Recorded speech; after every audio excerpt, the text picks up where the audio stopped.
Hi guys, welcome back to the channel. I've had this one for a bit. I didn't want to rush and make a video, but I also don't really need 20 minutes to cover it. So here's a quick take that took a while to get to. But before we get into that, don't forget to check this great discount for it. You can find the link in both the video description and the top comment below. Alright, enough talk. Let's get right into it.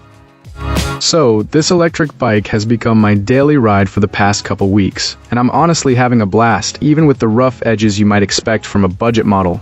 It's definitely a cheap entry point, but it's not all compromise. You just have to go in knowing you're likely to tinker a bit and upgrade a few bits. First impressions were mixed. The box came through fine, but there were minor scuffs on the frame out of the box. Nothing dramatic, but it set the tone that this isn't going to win any cosmetic awards at a fancy shop. The seat, for example, is uncomfortable pretty quickly, and I won't pretend that's not a thing you'll notice.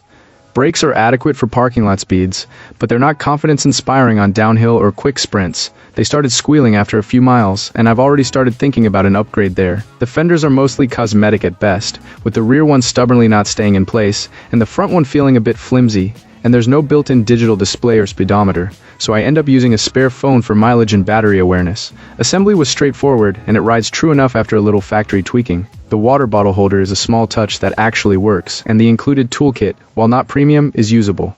Battery life has felt in the expected range so far. A typical ride at level 5 assist and some throttle has given me about 19 miles before the charge is really winding down, which isn't bad for the price. The throttle performs well and the bike climbs hills more easily than I expected.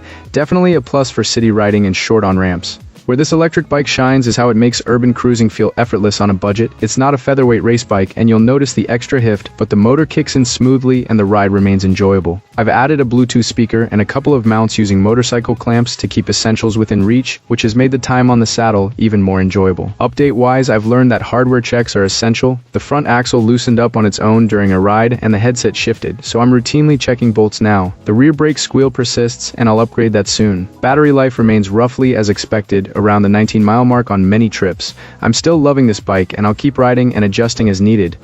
Okay, that's the gist. For the price, this electric bike offers a lot of value with room to grow into it as you ride more and figure out what works for you.